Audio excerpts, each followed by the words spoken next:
Thank you, everyone. Welcome. Good morning. I'm Levent Caramel. I'm the project director at Community-Led Housing London. We work with people all over London who are coming together to take a leading and lasting role in delivering affordable and sustainable homes. Community-led housing isn't a particular tenure or a particular design typology.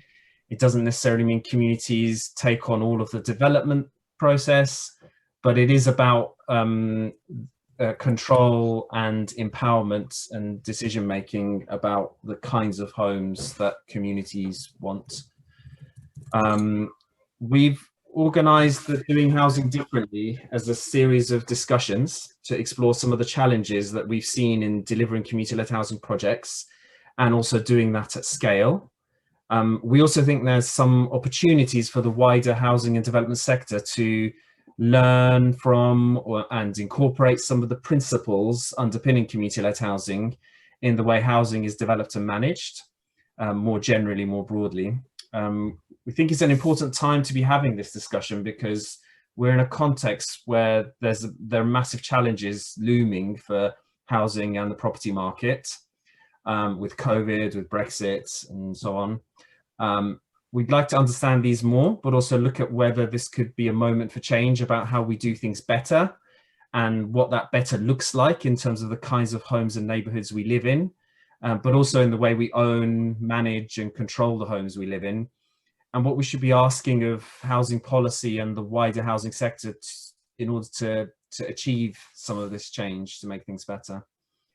We'll be discussing this further with our panel, which we'll introduce shortly.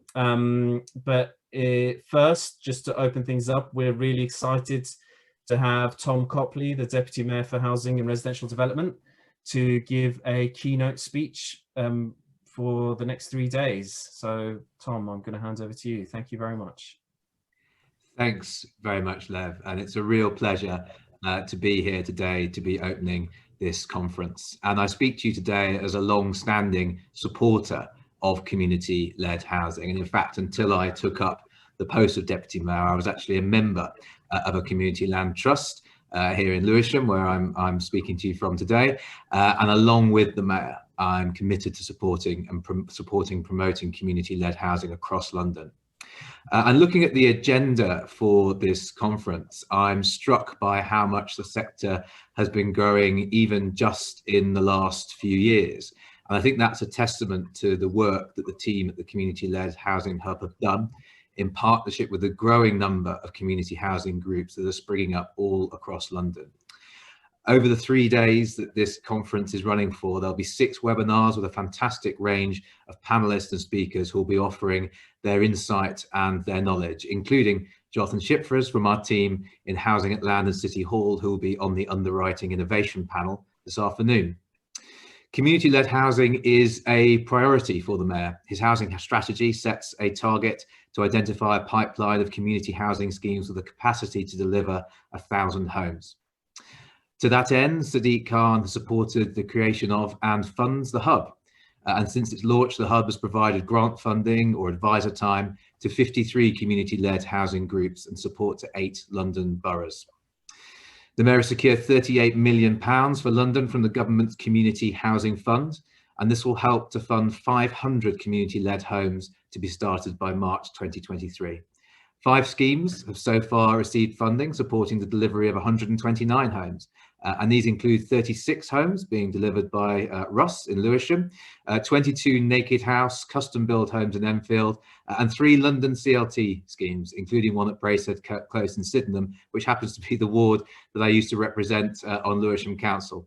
And without wanting to go on about Lewisham too much, I'm really delighted that the borough has been leading the way and building on its history in supporting innovative forms of housing. And this includes council self-built homes at Walters Way and Seagull Close, developed during the 1980s. And more recently, of course, Phoenix Community Housing, whose chair, Anne McGurk, will be on the panel for the Resident Empowered Council Housing webinar tomorrow afternoon.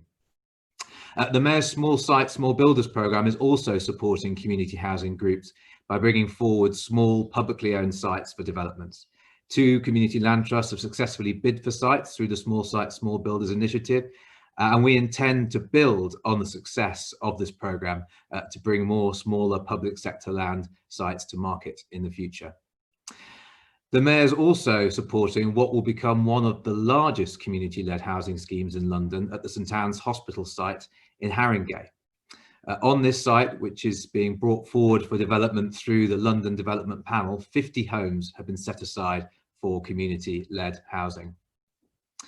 If community-led housing was important pre-COVID, it's even more vital now. Smaller developments provide an opportunity to diversify the market and to deliver additional homes at a time when volume house builders may scale back their output. If we're going to get anywhere close to delivering homes at the scale required to meet the needs of Londoners, smaller builders such as community housing groups are going to need to play a bigger role. As a reminder of the scale of that challenge, the intent to publish version of the London Plan identifies a need for 52,000 homes a year in London, the majority of which are going to need to be genuinely affordable. Community-led housing can also help drive innovation as we emerge from the pandemic. Being confined to our homes for 2 lockdowns has made us all think a lot more about what we want from our homes and where and how we want to live and work. And because your developments are driven, delivered and managed by the people who will ultimately live in them, I believe you have a unique opportunity to lead, to innovate and to experiment and to be at the forefront of change. And in the spirit of learning from and supporting each other, I'm really pleased to see a focus on the roles that housing associations, boroughs and developers can play in supporting community-led schemes in several of the webinars during this conference.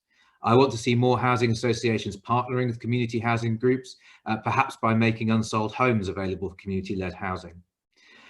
Some boroughs have already provided unused land for community housing, and I would encourage more councils to look at how their unused land can be brought forward for community-led homes. A fantastic example of this, of course, is in Southwark, where the council transferred land to Leather Market Community Building Society to deliver new homes. And I had the pleasure of visiting the completed scheme, Bartlett Court, a few years ago. And it's great to see that Andy Bates from JMB Leather Market will also be on the panel for resident empowered council housing tomorrow. Capital and revenue funding continues to be available through the Community Housing Fund for London. An interesting provider should contact the Hub in the first instance, who will be able to provide advice and guidance regarding proposals. And I would urge anyone attending this conference who's interested in developing community-led housing to get in touch with the team at the Hub. Perhaps you know of a small site lying vacant in your local area that you think could be developed as community housing. Community-led housing is empowering, innovative and creative. It gives local residents control and ownership. Community-led housing may just be a small part of London's housing market at the moment, but by working together and through events such as this conference, we can ensure that the sector flourishes in London over the coming years. Thank you, stay safe and enjoy the conference. Thank you very much, Tom. I mean, if the room was full of the 70 people we've got listening, there'll be a massive round of applause. So let's imagine that. Maybe we should have had some canned applause there. It was really good for you to highlight particularly the point about housing associations partnering with communities. We want to kind of look into all of those issues in more detail over the next couple of days. I'm going to hand over now quickly to Tom Chance, who is the chief exec, co-chief exec at the National Community Land Trust Network, who's going to be chairing this morning's discussion. Tom Copley, I'm aware you might have to leave before 11, but thank you very much again. Tom, before you introduce the panelists, I wanted to ask how you see some of the innovations in community-led housing, particularly in sort of community and social relationships, in terms of the democratic processes and ownership of assets, as well as tenures and financial models. There's a whole rich seam of innovation, but how we might see some of these approaches becoming a more consistent part of a more diverse London housing market, as Tom Copley just alluded to. So. Sure. Okay. Thanks, Lev, and good morning, everyone. I suppose, as Lev, as you said, you can think of innovation in terms of things like methods of construction or environmental standards and so on.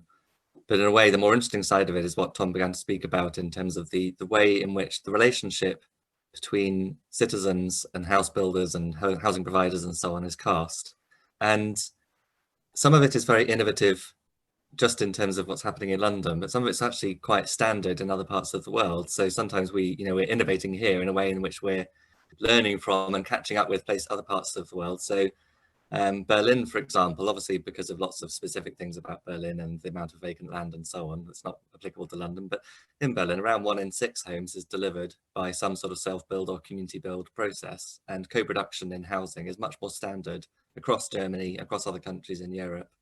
Similarly, sort of custom build approaches are very standard in the United States. They just aren't in the UK because we have a particular structure to our building industry. So one way of thinking about this is how can we, as Tom said, diversify the market in a way by introducing approaches that are quite usual in other parts of the world and may well work well in London.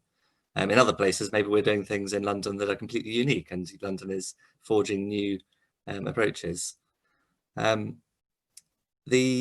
I suppose the 3 things I wanted to pick up just and that might frame the discussion that we're going to have. The first is, Tom talked about residents co-producing their homes and whether that might lead to slightly different designs. And it's interesting thinking of that in light of COVID and people having, how many people have a sufficient space in their home to work, as opposed to sort of sitting on a bed with a baby to one side and your laptop on your lap. And and so some recent community-led housing projects we've seen in the UK came to mind when I was thinking about this. There's a couple of co-housing communities. One, the Old Women's Co-housing Community in Barnet. Another one is Marmalade Lane in Cambridge. And there, when the people who were going to be living in these homes came together to design this scheme, and because they had in mind that they wanted more of a shared life with their neighbours, they led to design decisions where they had, for example, more communal garden space between them, shared gardens, rather than so much private garden. They had car parking all pushed off to the side. They ended up with a higher density of housing development because they didn't want a road running through the middle with lots of car parking around it. As I might have certainly in Cambridge, that was the way that other housing was developed in that area. Similarly, the Leather Market estates in Bermondsey, where they've been doing the infill development with their council, and the Walston and Elgin estates in Paddington, where they've been doing some development, building on top of existing blocks and putting in some new facilities. The kind of design decisions they're making there are very led by and bespoke and by the needs of the residents, and it's down to the level of households that are overcrowded and need a particular or have disability or some other particular housing need that is then informing the design decisions that lead into the homes that have been created for them.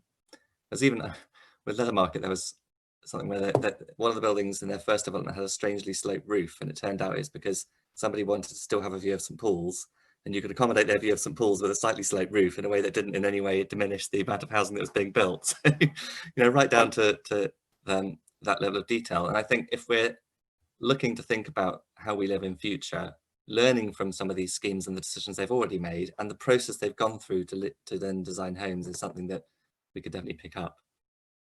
The second theme was looking to a community land trust in Brussels as an example. So we've been involved along with London CLT in a EU-funded programme to develop community land trusts across Northwest Europe and sort of learn from what people are doing in different parts of the region. We had a conference in May last year in City Hall for this project. And in Brussels, they are organising in an arc of the poorest communities in Brussels. One of them we might have heard of is Molenbeek, because it's been in the news a bit in recent years. And working with areas with very high levels of immigration, very diverse, very low incomes, to bring people into home ownership with homes that are priced according to what they could afford. And with a resale formula where when people sell their homes later on, they share the uplift in value so that the resident gets up to 25% of it and the rest is held still by the community. And it's a twist on a form of discounted market sale, which London CLT has been developing in London, and which the community land trusts who really developed this model first in the United States have been doing now for several decades. What's interesting is the way that the thought process of developing that tenure was really involving those communities and what would affordable mean for them.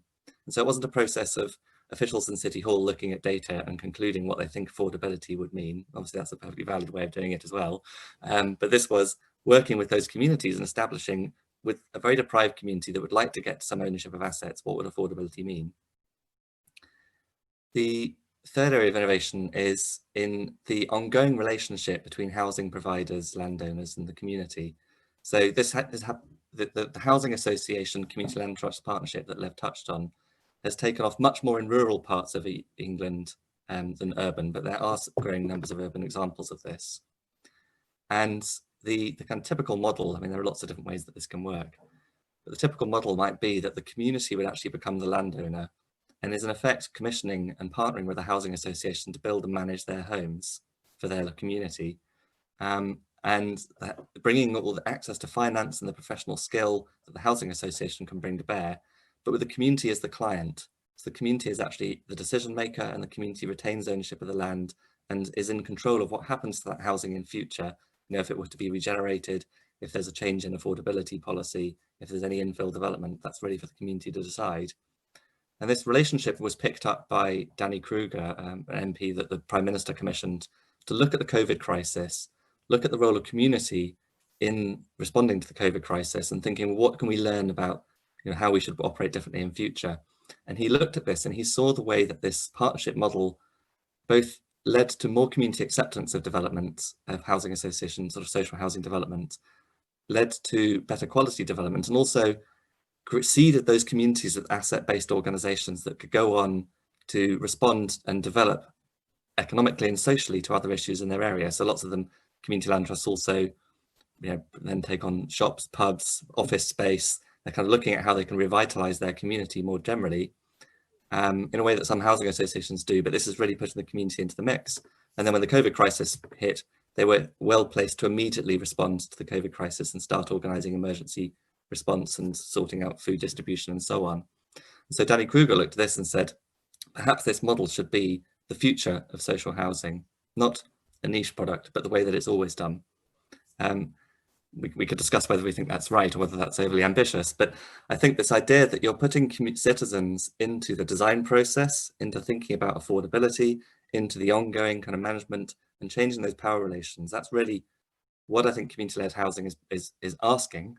And so it's interesting today to think a bit about, if we're building back better, how do we pick those themes up? Is that something which means that everything has to become community-led, or could it just be that more is community-led and other operators are picking up and learning from some of that?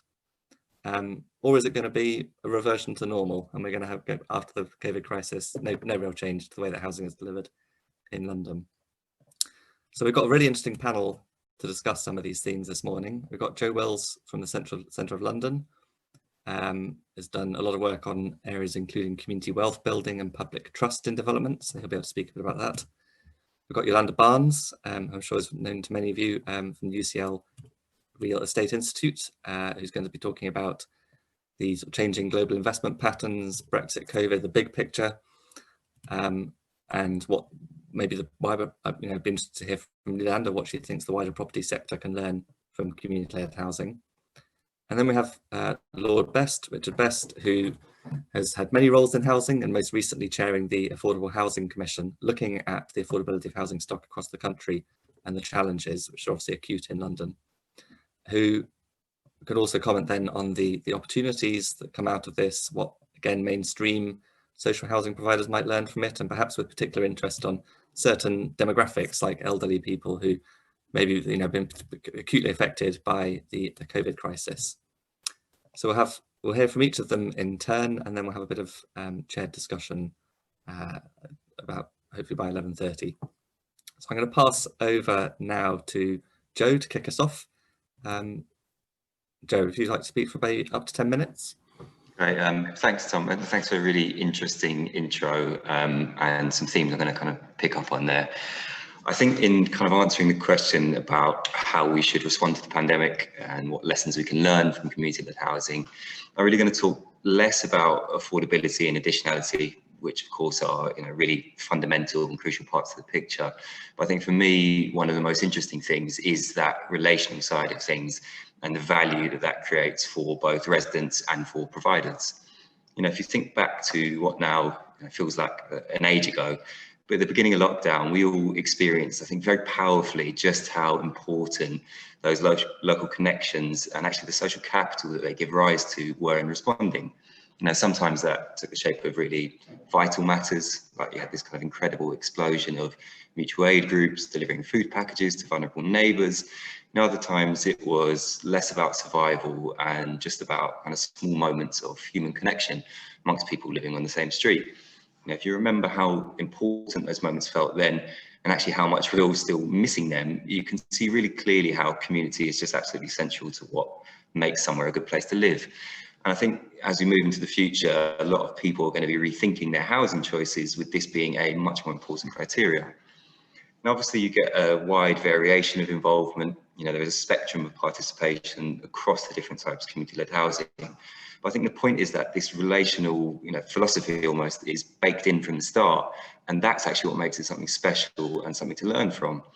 Harnessing that spirit of community, the kind of things Danny Kruger was speaking about, requires some sort of mechanism. And I think community-led housing is really well placed to be one of the ways we can do that. And that's also alongside the other kinds of social infrastructure, which we have to also take seriously again. I think if we just step outside of the kind of strict housing delivery and management for a moment, I think this deliberate commitment to each other and to the place means that you get all sorts of subsidiary benefits, some of which you touched on in your intro already. There's some really interesting examples, some of these outside London admittedly, but still really worth paying attention to in places like Bristol and Liverpool. We've had groups set up as community land trusts, going on to establish kind of local workshops, factories for offsite manufacture, other construction components to ensure that people get training in skilled jobs, jobs of construction, but also crucially that the wealth generated along the entire supply chain is retained within the community. I think another community-led housing group in Bristol in the last month got planning permission to build what apparently is England's tallest wind turbine, run by a community interest company they've set up, which will generate low carbon energy, tackling fuel poverty on their estate, and then any profits get reinvested in the community. Now, I think there are some kind of obvious lessons there for providers who may not be strictly community-led by the definition, but who still take their social purpose really seriously. I think, in fact, the greater financial muscle that they have, compared to the typical community-led group, might actually be even more useful for those who want to explore this community wealth-building route. Now, we are seeing a kind of emergent movement of local authorities who are increasingly keen to explore alternative routes to prosperity for their areas. I think in many ways it's a natural fit for housing associations, given the kinds of work they do with credit unions, debt advice already.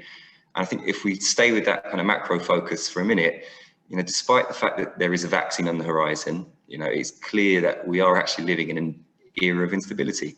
I think it's almost certain that we won't just be going back to normal, whatever that means. I think there's going to be other kind of shocks in the future, some of which are rapidly approaching. And I think this is going to force different institutions to consider how resilient our current models are and how they need to change. And I think housing associations and councils are no exception to that, really. Now, if we return to the projects which I've just mentioned, at their heart is the idea that communities should be active agents in determining the things which impact their lives, whether that is their housing or how their local economy functions or the relationship between the two. And I think this is a good thing, not only because it should be a democratic principle to aspire to, that people can shape their own lives, but also because if you actually consider that people are the experts in their own reality, they understand better than anyone else what is actually happening in their neighbourhoods, you can start to appreciate how those same people are very well placed to actually play that active stewardship role and support the success of a place. I think, sometimes people also need reminding that nobody has more of an interest in that, than the people who have no choice but to live there. I think in quite simple terms, having the right input at the right time also means that you get a better result most of the time. And to give a kind of detailed example of how that works, I think in a piece of work that we carried out last year, I spent some time with a community group in Custom House in Newham, who I'm sure will be familiar to some people on this call, who were involved in creating a community-led regeneration plan. Now, this was an area that was due to undergo significant redevelopment. I think it was increasing the number of units from about 500 to 2,000. I think the council had actually taken quite an enlightened position in agreeing that the plan could be co-produced with local residents. The group who were involved in this work had some funding from a programme called Big Local, which is ultimately lottery funded, so they did have some resource to work with. But what they did with that resource was, really quite outstanding. The level of engagement just kind of completely blew out of the water anything that I'd ever seen when I was involved in regeneration in the state renewal and local government. So things like an outreach program, which involves huge amounts of door knocking, multiple hours per week of individual one-on-one engagements in people's homes to discuss the plans. I think in terms of the hours put in, the dedication to reaching all parts of their community, and actually their ability as members of the community to reach different people, it was just absolutely brilliant. I think if you're thinking about the public meetings as well, I'm not just talking about workshops where groups of local residents are just being passed on information, but they're actually taken through with architects, using interactive exercises, discussing and debating what viability modelling involves, what does density mean, how does that relate to cross-subsidy, affordability, all of the really kind of complex technical trade-offs involved in development. And of course, when you're doing that, in the process, you get this knowledge exchange going both ways.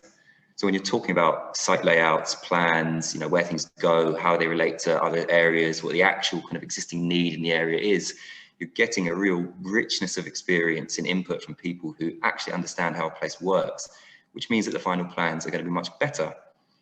Ultimately, the community were able to agree a plan and a process which was felt to be owned by them and not done to them. And I think that last point really demonstrates well, what is one of the other crucial benefits of the principles behind community-led housing, and that's the kind of legitimacy it can create. You can see how having genuine participation higher up the ladder means that you can much better navigate the tensions that come along with development. Last year at Centre for London, we carried out some work looking at trust in development in London. There was polling data that suggested only 2% of the public trust developers to act in an honest way. I think maybe even more shocking than that was the finding that only 7% of people trust their council to make decisions in the best interest of the area when we're talking about planning. Now, the extent to which this state of affairs actually prohibits development and therefore new supply of housing is up for debate, I think. But regardless, there is obviously a very serious problem there when trust in our institutions is so low. I think having genuine participation from residents can start to help us get around this. Colleagues across the public and private sector, we often talk about what is the admittedly genuinely tiny amount of people who participate in the formal planning system. We hear about usual suspects derailing things, but I think you can turn that on its head and ask the question, why is that?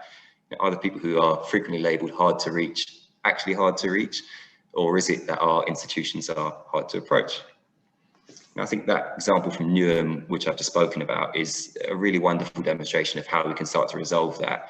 But there are some other examples, which I think Tom's mentioned already, of infill developments on estates across London, like Wetchy in Westminster, Leather Market in Southwark, which might not have got through on other estates, or would have actually just caused a lot of grief in the process. So again, I think what I'm saying is that there is some real value to be found across the board from starting to think like a community-led scheme, regardless of whether you as a provider meet the strict definition.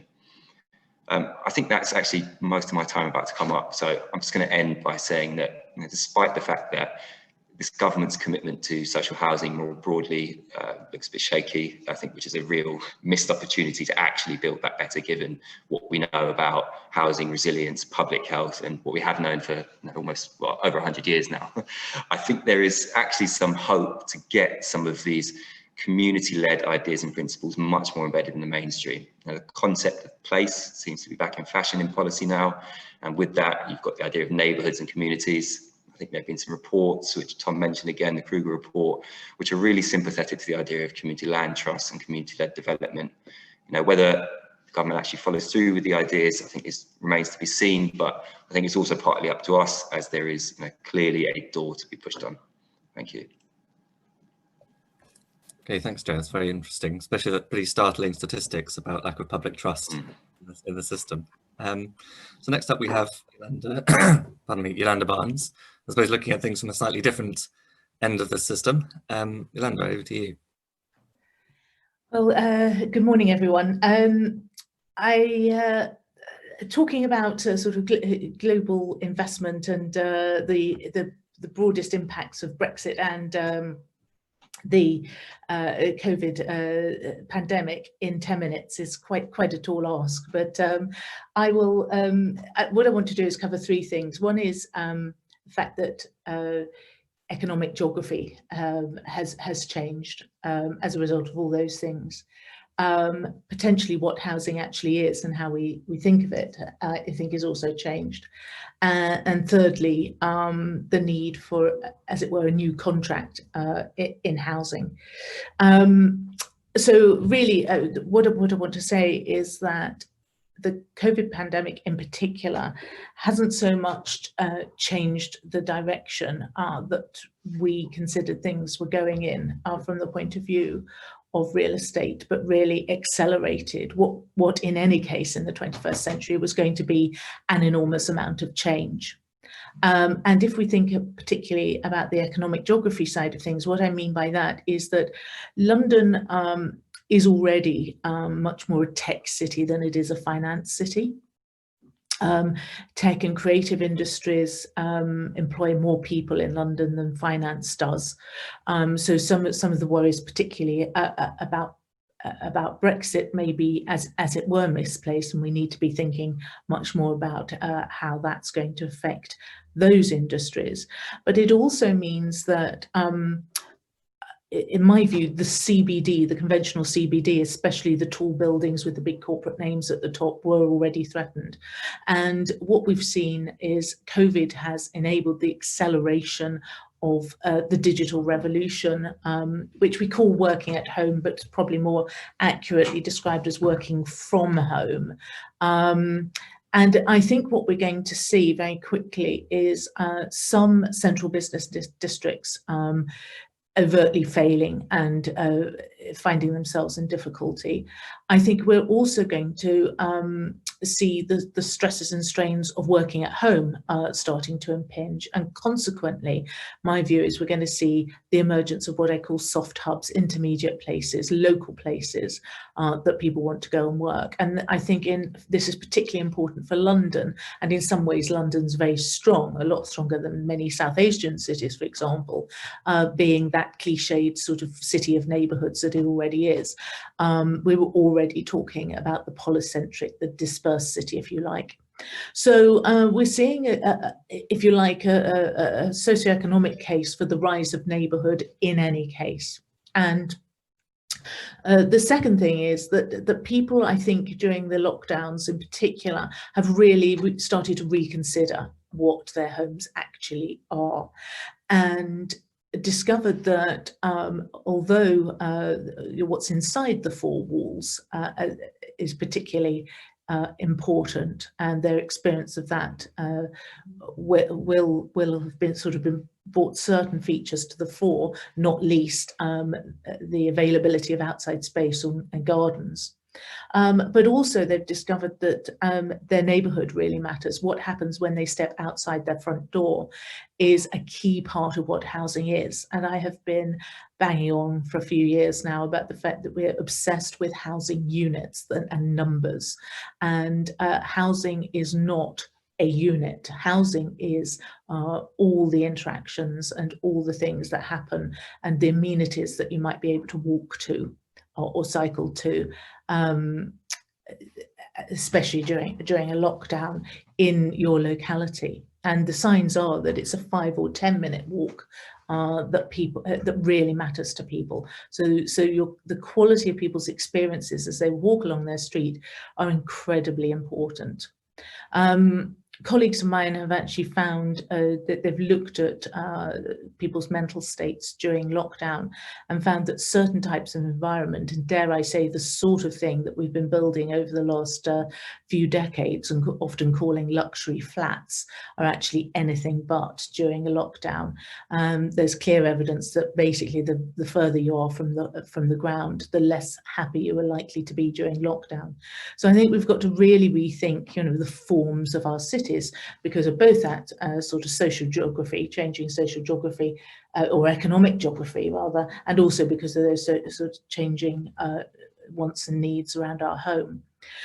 And I think COVID has also sort of, with the huge cost to the public purse of furloughing and so forth, actually brought to the fore the nature of the contract that we have, if you like, with the state with regard to, let's call it land ownership, how we own and rent land. the huge problem, the huge social inequalities and intergenerational inequalities that were emerging pre-lockdown, I would argue have really been brought to the fore by these sorts of questions. And I think there's no two ways about it. We have to somehow organise an intergenerational transfer of equity, or really think about the sort of equity. And here I'm talking about equity in its broadest sense. Yes, financial, but also social equity and even environmental equity to particular groups and particularly younger generations.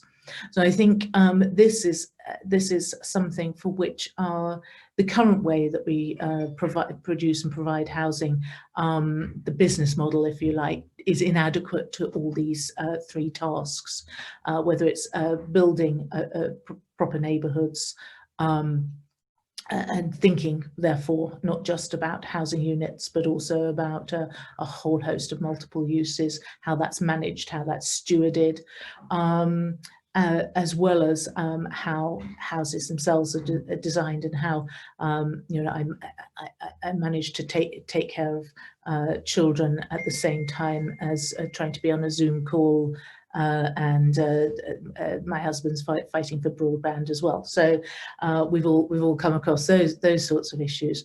These, as Joe said, are issues that are best, as it were, designed and tackled for people by people themselves, and there's a huge resource of solutions, if you like, of all types out there, as it were, with people.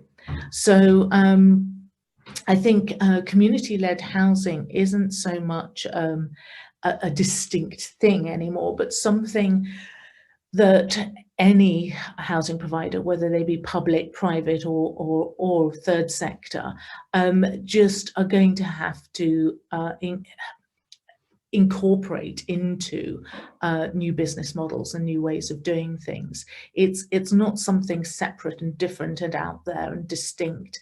It's something that, as we stop doing things to people, or even for people, we just have to start building our environments together. So with people, with doing it together. I think that's all that time allows, but I'm really looking forward to the discussion.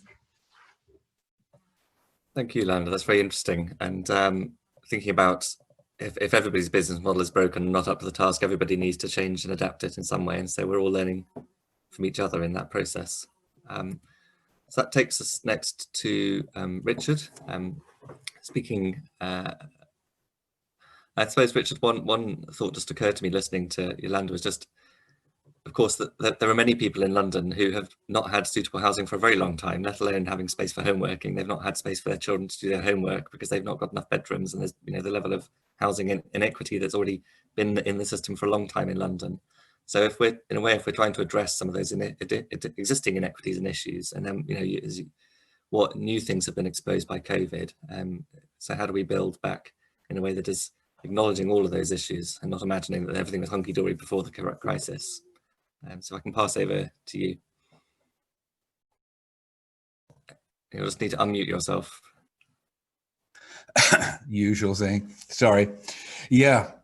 Well, I thought I might just take the sort of slightly different prism of older people who may have been waiting a long time for the right solutions to their housing problems.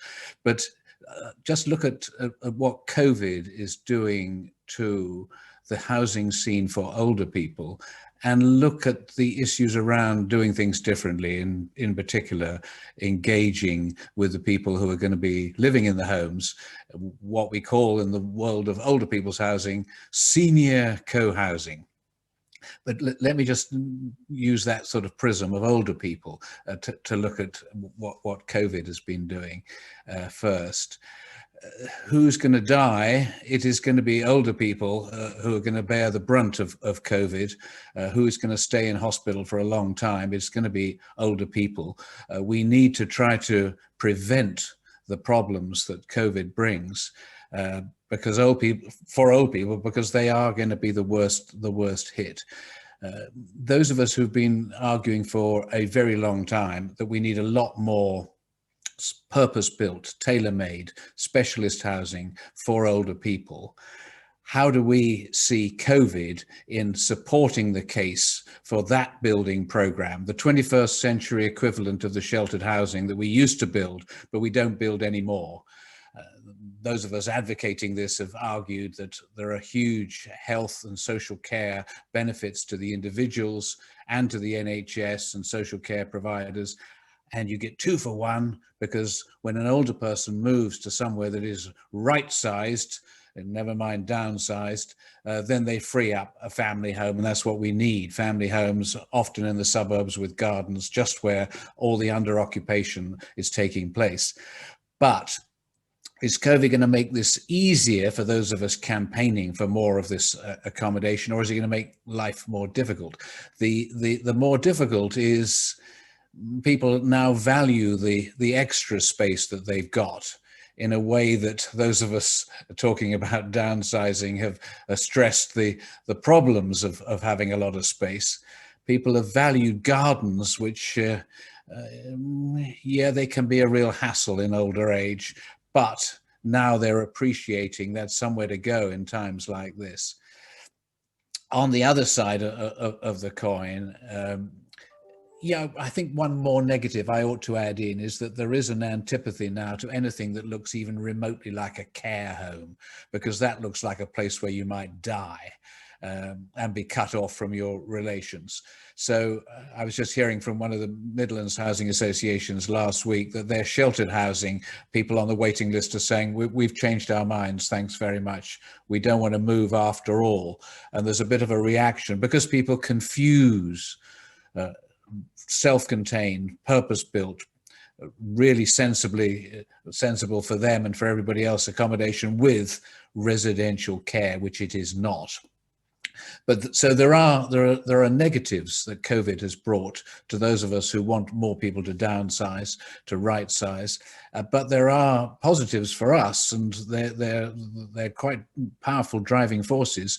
People have discovered how lonely you can be if you are in a totally detached, isolated place, not just in a rural area, but anywhere in the middle of town. You can become isolated and extremely lonely. Loneliness, you know, it's worse than smoking. People have done these studies. It's very bad for your health to become, to get lonely and depressed as a result. And moving somewhere where things are laid on for you, where there's companionship all around if you want to take it. There are other people in the same boat as you, hopefully like-minded people. A social life is there for you. That becomes a lot more attractive. And I think also the hassles of trying to get someone to come round and do things in your home when you are living on your own in the wider community. You do appreciate that it would be so great to just say, I've got a plumbing problem. There's a landlord who can come and just fix it. My broadband doesn't work. What do I do about it? I'm stuck. I really need the internet. That's my source of communication with the outside world. How do I get this sorted? If you are in a purpose-built downsizer retirement accommodation development that is just for you and for others like you, there's somebody around to sort things out. Thank God for that. We're not talking about the over 55s. We're talking about people of my age. I'm 75. It's the 75s and upwards, I think, who may think, my goodness, this is not such a brilliant idea to be on our own or just as a couple trying to struggle through in times like this. So I think that there may be pressures that people feel that will mean more interest in creating the homes for retirement. How does co-housing play into this? Well, it plays in just brilliantly, because giving people control over their environment. Why would I not want to move somewhere? The fact that I can stay in control, that I can feel part of the process of managing the place, of looking after it. This is a pretty important factor in the thought of moving. I don't want to give up my independence and surrender it to a development where I'll be just one of several people. I want to be part of something, and I think the community-led approach is very significant. I chaired the Hanover Housing Association, which built the Ouch scheme, the older women's co-housing scheme in Barnet, and so I saw through that. It's an incredibly successful scheme. Anyone who's been there is so inspiring. People having a great time, you know, in older age. All that stuff about companionship, all that stuff about having people to fix things, but the communal activities that everybody can be part of. The gardens are great. There's a veggie garden there as well. It is a really good environment, a wonderful example. The downside is it took 19 years from when Ouch was first formed to when they finally moved in. 19 years, and not everyone who was around at the beginning was around at the end. So we got to get a bit more efficient if this is to be a mainstream part of things. What we decided at Hanover, we embarked on 3 co-housing schemes. What we decided was it's very difficult for people who meet as a group and who would like to be a co-housing scheme actually to agree on the particular place where that development is built. Because, you know, we want to be all with this gang of people, but we want it to be quite near to where we are already. And the Ouch members were scattered across London. They were good pals, but they weren't living in the same street. And we realized that only half the people, only a third of the people probably like this site and this site and this site. And you could never get agreement that this was right, let's go for it. As Hanover, we were trying to find the rights. So I think the future may lie in that partnership, which is really significant between an established housing association and a community-led group, a co-housing group, but with the partner housing association determining the site. Here is a site, it's available, we acquire it, and now come and get it. Let's those people who would like to be part of a co-housing community, do things together, you come together and you design that roof space so you can see the, what was it, the Tower of London or St. Paul's or something. You can do, fine, join in, because this is the place it's going to happen. We needn't argue about that for another 19 years. It's here and now. Here's the architect, what do you want? And we can explain how the finance works, and you can't have that because, you know, that would just be ridiculously expensive, but you could have this, which is almost the same, you know. So that partnership, I think, can work once the place is settled.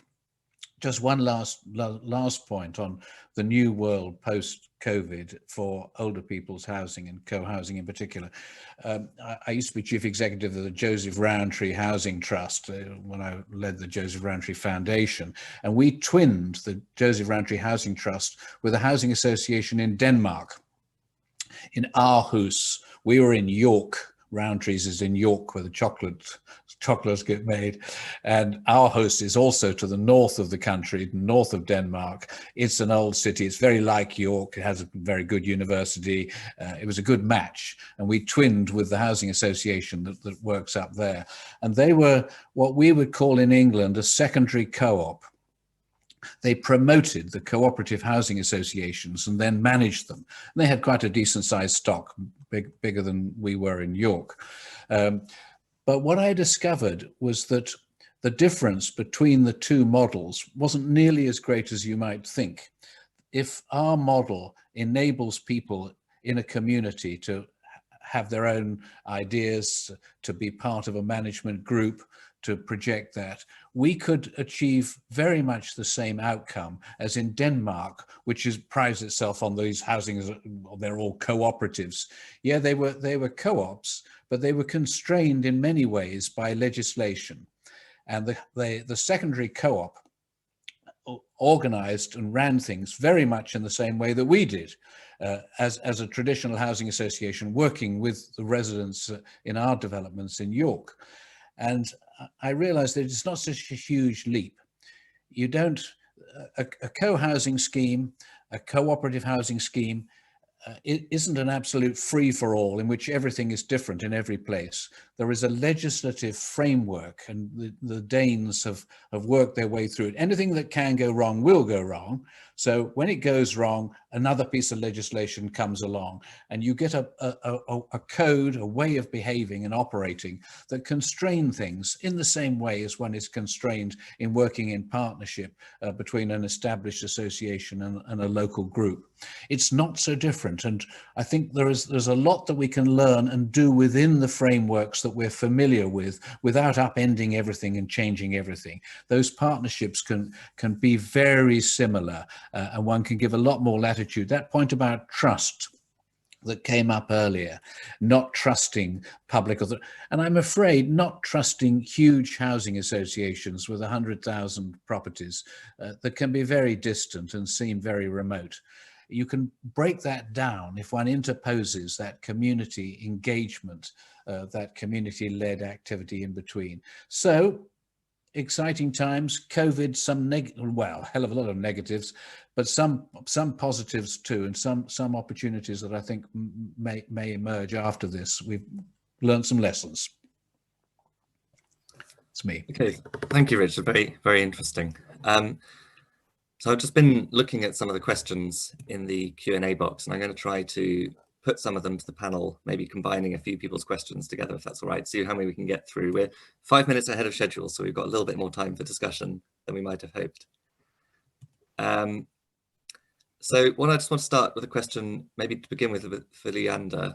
So you talked about whether business models are up to the task of these challenges you laid out. Something that's come out in some of the questions is that the market in a way isn't already picking up on a desire for certain models, whether it's things like tiny homes or the sort of co-housing and ethos that Richard was discussing. And it's interesting thinking in recent years in London, you know, that the build to rent sector has grown quite significantly, the co-living sector as a way of sort of jointly living together approach has grown, but usually on the basis of private equity going into quite large scale developments that's managed in a way that gives no agency to the people who are living in those homes, and often then parceling that up and sort of passing it on as an investment opportunity to somebody.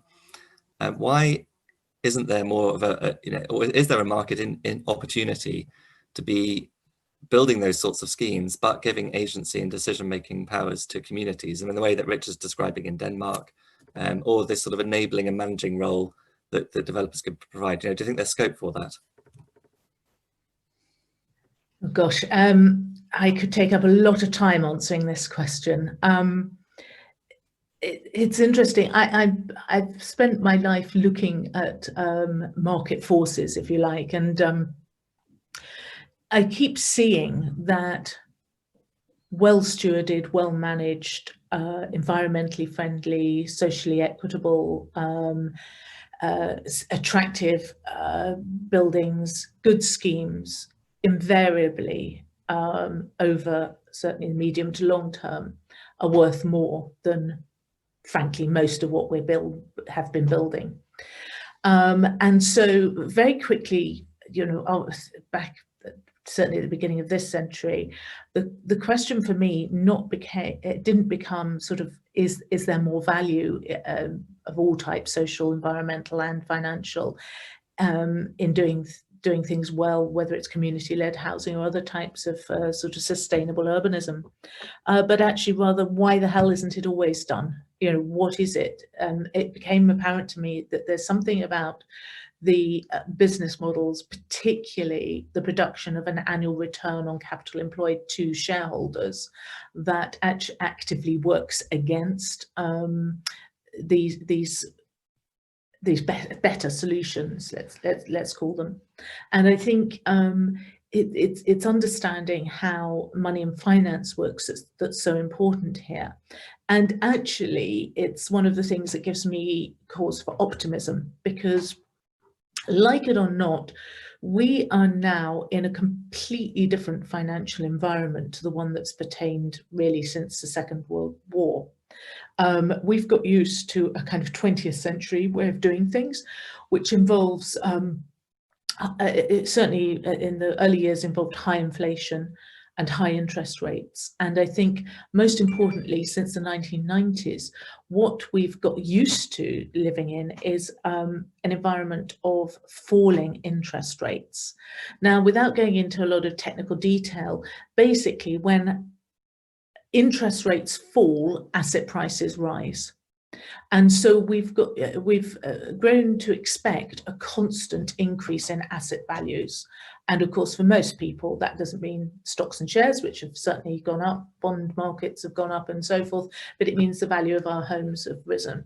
And we've just got used to that as a background. But the fact is, interest rates are now obviously at an all-time low, but broadly speaking, long-term rates are low and stable, and that gives a completely different financial environment.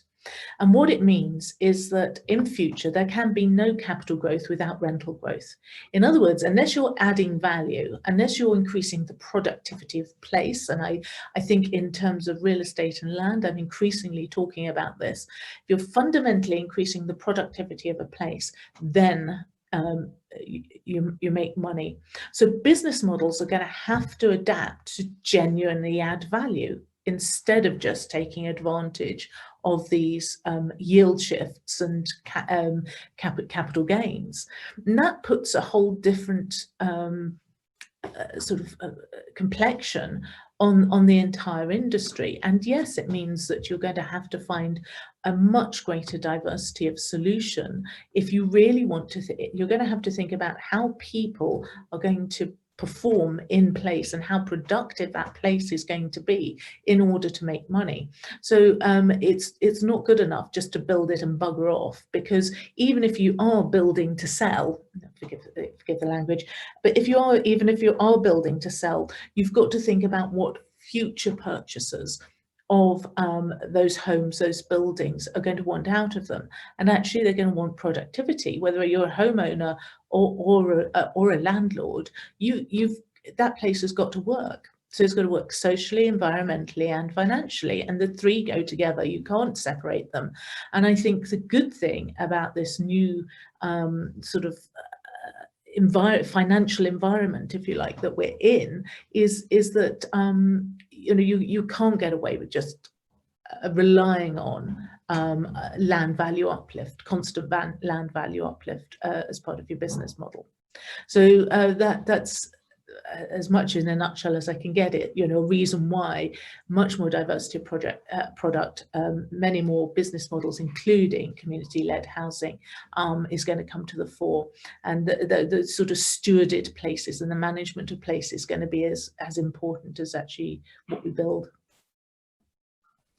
Okay, thank you, Yolande. That's very interesting. So I'm going to, some of these questions, name people, and then if you're able to and you're okay with doing this, Lev and the hub team running this call will be able to bring you onto the screen so you can ask your question directly.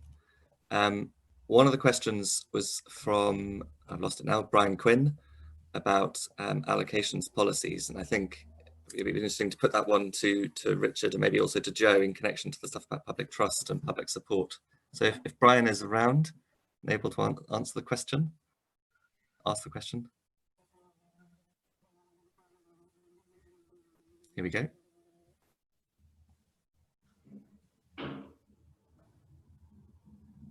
Maybe muted.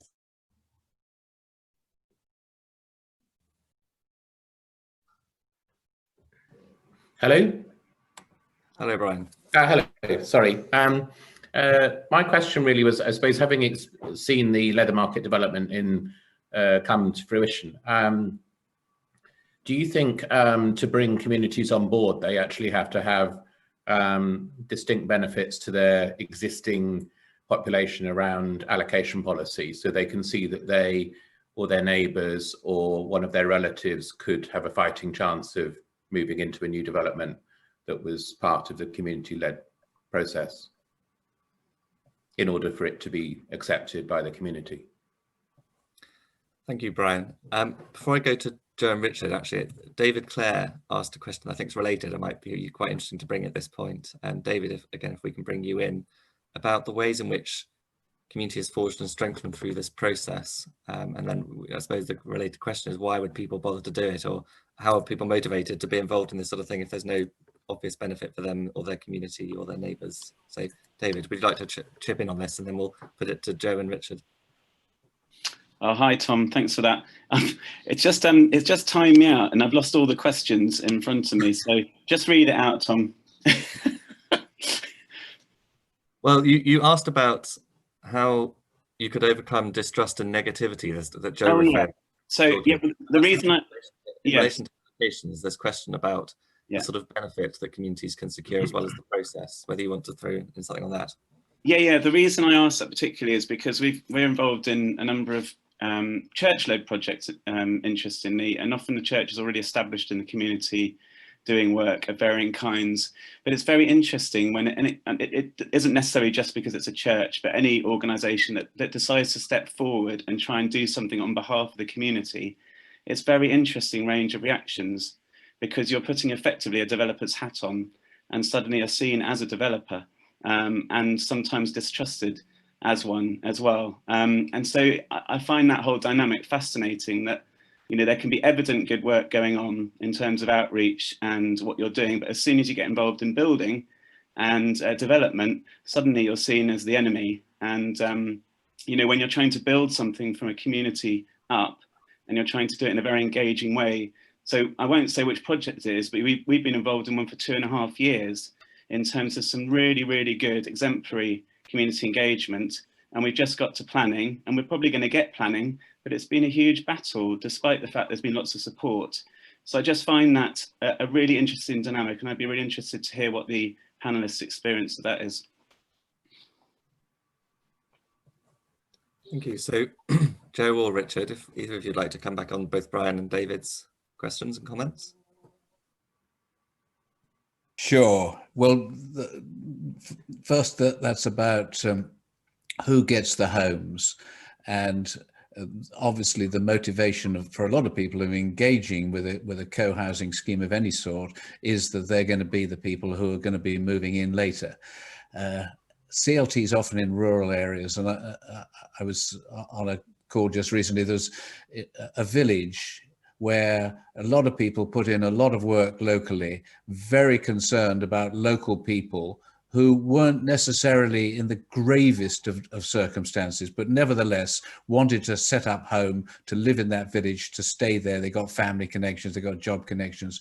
But when it came to the scheme actually being let, it was a medium-sized housing association working with the local authority. The allocations went to homeless families from a town 16 miles away. Not, they weren't all physically homeless, but people with very high needs who were displaced, in effect, from the local town to this scheme because the council had a legal obligation to house them, and this was the only opportunity they had. So understandable from local origin perspective, but really totally inappropriate. A bus journey, and of course the buses were hopeless, back to town. People were very unhappy, felt very displaced from their own communities. Not clever. One's got to recognize the circumstances of place, and where a community itself is creating the opportunity and indeed quelling local opposition, which is a big part of this, then one must accommodate their needs, those people, at the end of the day. And I think that they have demands and needs. They may not be so extreme, but they're important citizens as well. And I think we've got to face up to that and recognize it. I could say something about the disincentives to the providers, the housing associations too. I've had staff who say, "Oh God, not another one in which you're going to get the local community to be fully engaged. This means meetings that start at 6 o'clock in the evening, go on till midnight. Oh no, can't we just get on with it?" And so I think even the best motivated housing association, there's a little bit of work to be done, and there's a lot of satisfaction when these things come to fruition. You come out the other end. Everyone does sort of feel, well, thank God we did do it that way, and it has worked out. But there will be resistance. And taking Yolanda's view of the market, I'm sorry, I just don't believe that those who are worrying primarily about the bottom line, about the maximizing of profit on the scheme, are going to take the time and trouble and energy to get it right first time round. I'm afraid the profit-making sector the Affordable Housing Commission is very keen that we take advantage of COVID's, the likelihood that the market will dip in some places and developers will be getting out, and this is a chance to get some land, even get some individual properties.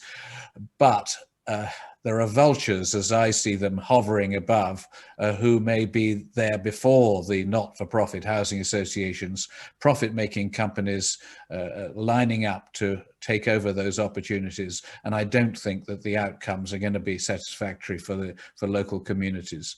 Let's use the not-for-profits that are already there, and not hope that new profit-making companies are going to step in and do the job. The Blackstones of this world, I don't see it happening. I see it happening. I don't see it happening for the good, is what I mean. Thanks, Richard. And so to Joe, you know, in David's case, for example, working with the church community, trying to bring development forward and struggling with some of these same issues, what do you think? You know, either your advice to him, but also maybe just thinking as a policy perspective, you know, looking at London, what could be done to support these people who are going to do the sort of good development that Yolande would like to see, and to recast that kind of the relationship with the community. Yeah, I think firstly it's just kind of important to take a step back and think that, you know, the kind of involvement and engagement talk about may not be for everyone. So as much as you want to kind of scale up the principles, there will always be people just with kind of housing need who don't have the kind of capacity or time to do it, irrespective, and so it may not be a kind of solution for everyone.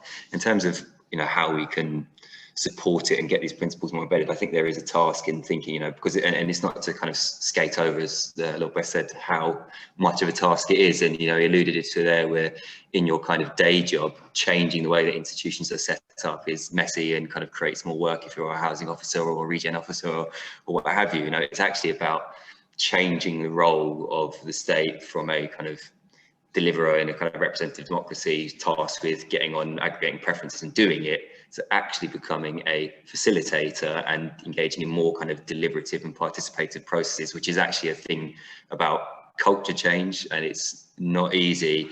But that kind of example I gave in Newham, and there was all the types of these kind of problems within the scheme where you ran up against kind of legal obstacles because the institution was not set up to work this way.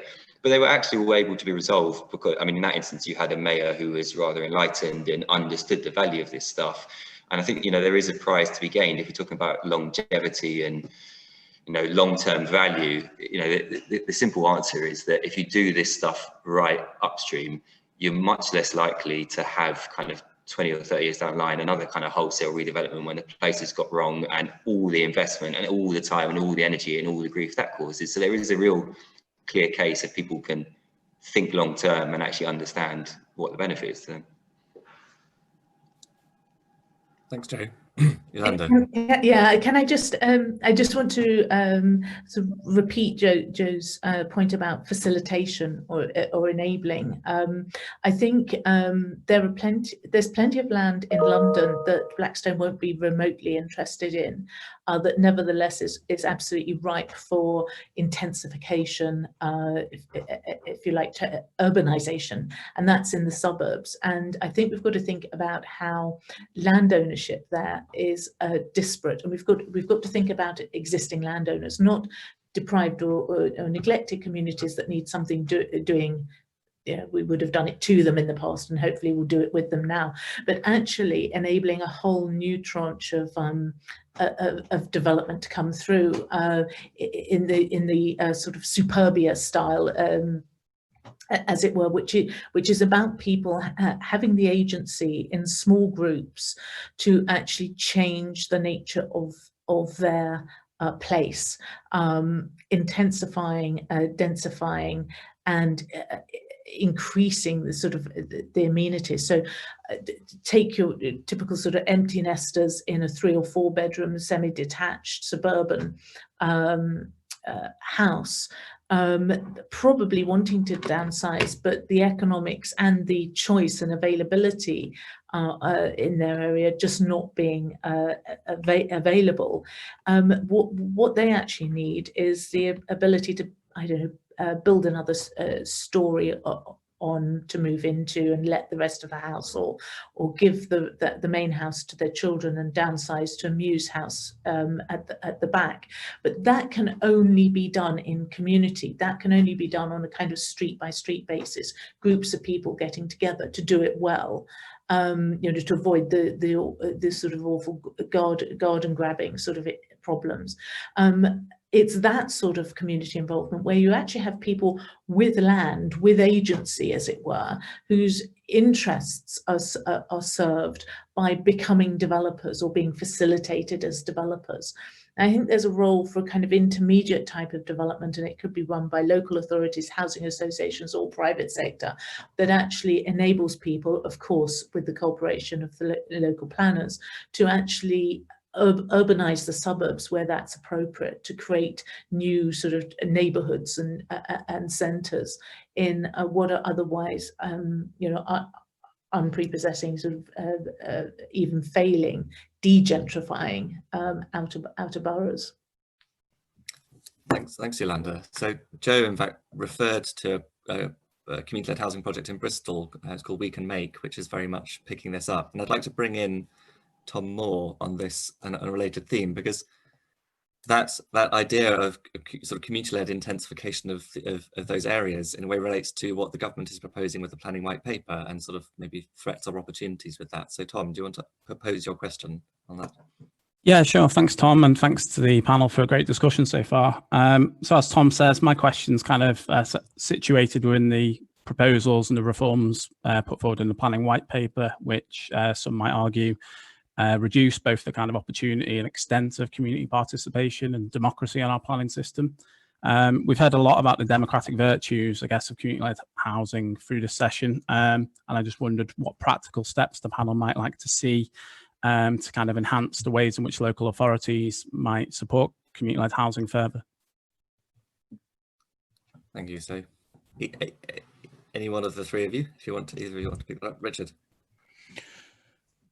Well, at the level of the local authority, there's going to be trouble with this planning white paper, because the LGA and individual authorities can see that this diminishes their own opportunity to be part of the process. So the anti-democratic line is going to run and run, and there's going to be trouble. So that's sort of part one. Part two is at a more local level, at the neighborhood level. Are we going to see neighborhood plans becoming more important? Neighborhood 4R or 4RUMs, is this part of the planning process going to get increased emphasis as part of the reduction in what local planning authorities can do for themselves? But, you know, the white paper contains some real horror stories and some wonderful phrases of all the incredibly good things that could happen, but I just can't work out how you get from A to B. We lack all the detail, and we're going to get as much affordable housing as we had before, or more. We're going to get sustainability. We're going to get higher standards. We're going to get beautiful buildings. It's all going to be great, but how does it happen? What doesn't make it happen is simply reducing the controls, the powers of the planners to take decisions. Backing off the bureaucracy is not a solution to it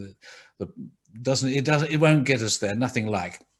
But I think in terms of the debate today, is this government, or I think the white paper, the long-term white paper, you know, we've got two, there's the short-term and the long-term. The long-term one, this is where kind of, there's a lot of hassle and changes coming up. I'm sure this won't look the same when this emerges as legislation. But in the meantime, I mean, do we see an underlying theme here that would more localize with design codes at the more local level? Is there an opportunity for those who believe in community-led activity to say, government, emphasize, strengthen these themes that have been kind of hovering around the planning system for the last sort of 7 years or so? I think it's an open question. Yeah, I'd also kind of like to jump in there and just pick up on that point, because I think in theory, having a kind of zoning-led system where you get really detailed, proper upstream engagement with genuine participation, could actually enhance participation. The detail of that obviously is still to be kind of worked out, and whether the government follows through on that and are committed to that is a separate question. And I think the practical difficulties of that are very much lie in the role that if you actually look at what's happened to planning departments over the last 10 years, the massive cutbacks in by something like 50% on average, and the particular kind of areas in which the skills and capacities have been stripped out is in kind of strategic planning and all the kind of thinking about master planning and how design codes, how the areas work, rather than development control. That has all been taken out of the system. So to do it, in theory you can do it, but it really requires some serious resource put behind it by government, and I'm not sure if that is part of the plan. Yolande, do you think, sort of picking up on what Joe was saying and also going back to Tom's question about practical steps, do you think, given the constraints they face, are there practical things that local authorities could be doing, or is it just that they lack the resources to do anything?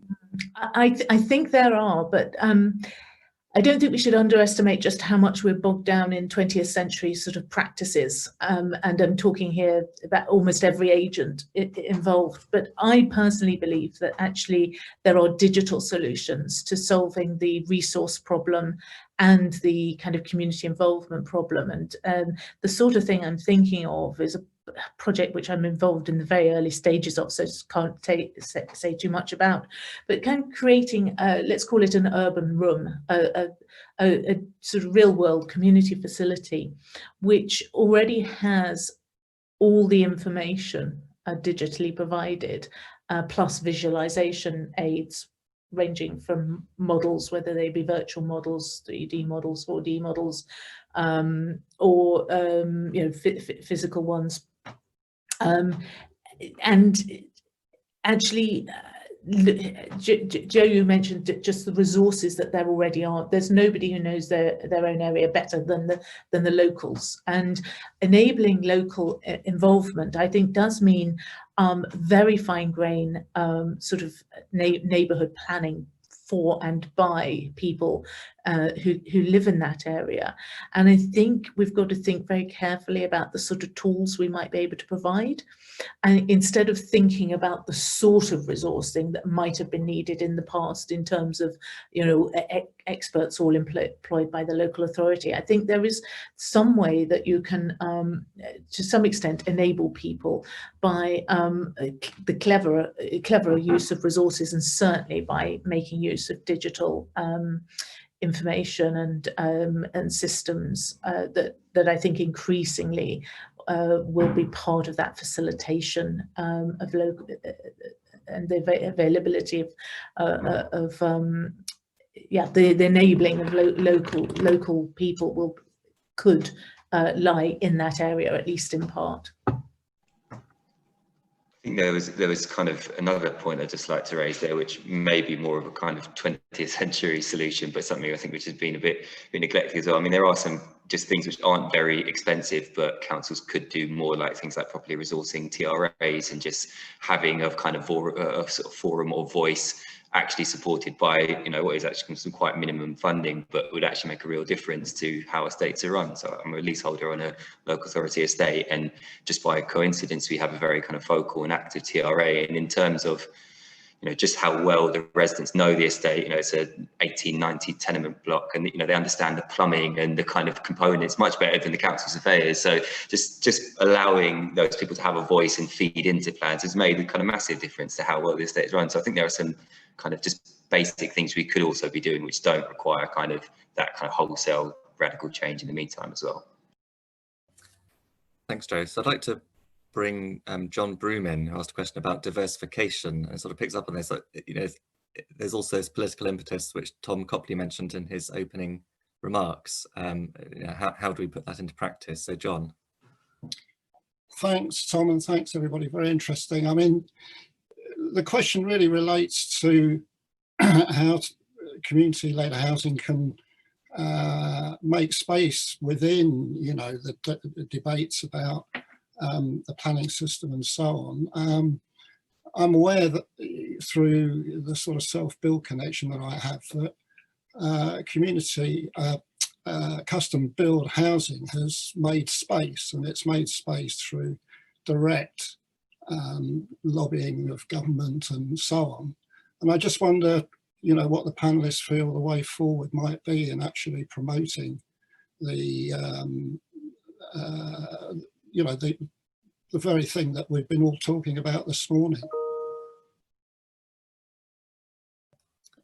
Thanks, John. Well, one of the things that's occurred to me is that, I mean, development is extraordinarily difficult. I mean, I'm teaching some third-year undergrads at the moment, the sort of basic principles of it, and the complexities are enormous. So we all know the costs of promotion can be huge and so forth, and especially in London, sort of, or any built-up area, it seems to me that there has to be a space for some kind of probably commercial enterprise to help and hold the hand of people. And I think it's interesting, you know, you talk about custom build. People started talking about self-build, and actually the amount of appetite there is for people to self-build is actually very small, and much preferred is a custom build, which implies somebody who knows what they're doing, kind of helping in some way. And I think maybe that's a real challenge, that we've no industry in this country that actually ordinary people can turn to if, as a group, they want to redevelop their street, or as an individual they want to redevelop their plot, or you know, or engage in some other form of build, and maybe you know, nudging, sort of enabling policies to favour the startup of more of those sorts of organisations would be a productive thing. Yeah, John's point was also about the process, I think, of how one influences government policy and gets in there. And you're pointing really, John, to how well self-build and custom house building has done in terms of the government getting behind those initiatives. The white paper gives quite a bit of space to that. A lot of things are excluded, like housing for older people, nothing about that, but self-build and custom building, that's in there. So how did that happen? This was Richard Bacon. There's a kind of one-man crusade by this Conservative MP, Richard Bacon, who had a private member's bill. I took the private member's bill through the House of Lords, which wasn't all that difficult. Well, it wasn't, you know, nobody was desperately opposed, just had to keep my head down and squeeze it through, get in the timetable and things. But Richard has pursued this just as a one-man crusade for years. And I think now, if CLTs, community-led housing, wants to get alliances of that kind, you can see how it can work rather well. And Paul Kruger, this is a good line to take. Find yourself an influential Conservative MP and get them on side and get a fair win there. So I think it was quite an interesting case study, the self-build, custom building one, and we can learn from that and use it in this context too. And the two things, of course, can be entirely compatible together as well. I just want to come back on that, because the problem, and this applies to self-build, custom build, also modern methods of construction. There's any number of announcements or, you know, policy intentions announced. There can be some, you know, even the strongest Conservative MP who's passionate about something can want it. I think without an understanding of the barriers to it and a proper analysis of what does and doesn't work either in other countries or in this country, you're not going to get anywhere with it. And so we really need to understand, well, what is it that has the UK bill, self-build at the lowest level of any other comparative country I've been able to find. And I think the answers lie in very much more complex things than just wanting to self-build or wanting to custom build, or indeed wanting to build in community. I think we've got to look carefully at what it is that stops that happening, or indeed what enables it elsewhere, and make very much more specific policies around those things. And they may appear to be quite unconnected. I mean, the policy making in the field of housing is riddled with unintended consequences and sort of complexities that nobody foresaw, and certainly nobody in the Treasury foresaw. So I think it does require, in my mind, a much greater level of understanding amongst policymakers of the way housing markets and building and all sorts of things work. Okay, thanks. Just before we finish, then one last set of questions, which I'm going to pass over to Lev, because I think the person who asked it has left. One major market operator in London that we've talked about a bit, we might just finish on, is housing associations. So Lev. Yeah, there's really a question picking up on Lord Best's points about what's stopping more housing associations working in the way that Hanover was working. That's a question from Owen Jarvis. We'll have a session on that. And then sort of related to that, a question from David Levison about what the panel is hoping for out of the social housing white paper. We talked about the planning one. Two big ones there. Just let me do the white paper one so that I don't forget and miss this one. I think there's this long-term stuff which seems to me to be not yet entirely thought through. Yolanda's point, these things are a bit more complicated than they look at first sight. There's an awful lot of work to go there. But the immediate thing, we have this immediate problem that the government is proposing no affordable housing, no Section 106 agreements for developments of 40 or possibly even 50 new homes, which in some parts of the country, this is all of the developments. They don't have huge sites. And that's quite a lot of London development, less than 50 homes. Section 106 affordable housing has been half of the total. And if we're to lose all of those schemes that on these smaller sites, which are about a half of that, so about 25% of all affordable housing will be lost. And we won't get this back quickly. We would have to replace it with doing more on the land-led sites, the ones where the housing associations go out there and acquire the site and get on with it. We're not going to be able to make it up. I mean, this is quite disastrous, but we don't seem to be getting enough reaction from government to the imposition of this. Anyway, I just get that one off my chest. That is a very bad piece of urgent policy. It's meant to last 18 months and then there'll be consultation. Well, these consultations go on for months and months, and then government replies, and then there's this. So that's 2 years, and that's a long time to lose a quarter of the affordable housing. Of which a very fair proportion is socially rented, the proper, genuinely affordable housing. So bad news, and I think everyone needs to just, if they can, make a fuss about that. But then why don't the big housing associations do more? At the moment, this is everything. Oh, we've got to do an awful lot about building safety, after the Grenville tragedy. We've got to spend a lot of money on that. Sustainability, we're going to have to change the heating systems. We're going to, there's so much to do. We can't cope with anything else that might be costly in any sense.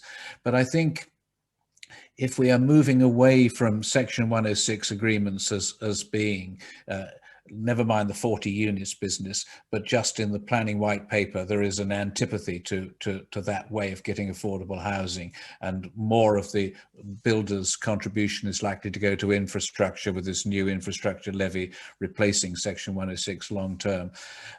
If we are going more for the housing associations acquiring sites, getting hold of the land and then doing the development, each site is an opportunity for the housing association to work with a community that is likely to be participating in its future development, particularly smaller sites. These are all opportunities to engage with people and get it right from the beginning in a way that's going to satisfy the people who are going to live there. Regeneration, of course, of existing estates, and indeed even of suburbia, Yolande, those may be special opportunities, but just an ordinary piece of land is also a chance to call meetings, to engage with people who are really interested in the prospect of living there. I think we're in early stages, and we have to overcome the problem that is perceived by the big players, that this is going to add cost and time and energy, when in the end all those things will be well spent. The time, the money, the energy will be well spent getting things right from the start.